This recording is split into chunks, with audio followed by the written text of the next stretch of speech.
আল্লাহর নবী হযরতে মুসা আলাইহিস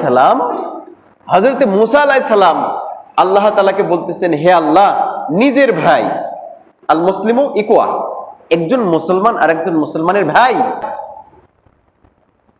একজন ভাই যদি আরেকজন ভাইকে সৎ কাজের আদেশ করে, অসৎ কাজের নিষেধ করে, হযরত মুসা আলাইহিস সালাম আল্লাহ তাআলাকে বলতেছেন, আল্লাহ, তাহলে এই ভাইয়ের জন্য বা এই ব্যক্তির জন্য আপনি কি প্রতিদান দিবেন? আপনি কি প্রতিদান দিবেন? আল্লাহ তাআলা উত্তর দিলেন, হে মুসা, যেই ব্যক্তি কি করবে, তার একজন ভাইকে সৎ কাজের আদেশ করবে, অসৎ কাজ থেকে বিরত থাকার জন্য নিষেধ করবে, এই যে এরকম ব্যক্তির এই যে সৎ কাজে আদেশ করতে গিয়ে, অসৎ কাজে আদেশ করতে গিয়ে, মানে নিষেধ করতে গিয়ে যতগুলো কথা বলল, প্রতিটি কথার বিনিময়ে এক বছর নফল ইবাদতের সওয়াব আল্লাহ তাআলা দিয়ে দিবেন। বলুন সুবহানাল্লাহ।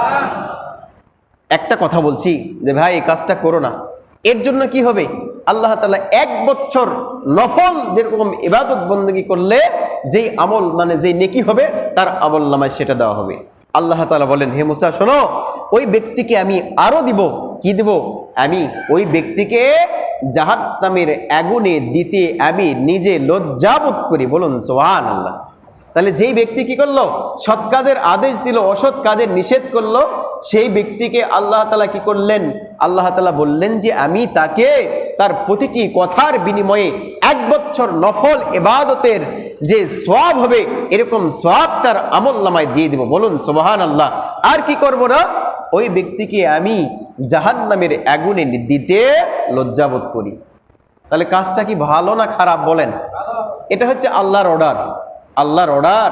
আল্লাহ কখনো কি যেটা প্রতিশ্রুতি দিয়েছে, ওয়াদা দিয়েছে, এই ওয়াদাটাকে কখনো বরখেলাপ করেন না। তিনি হচ্ছেন আমাদের রব, তিনি হচ্ছেন আমাদের রব।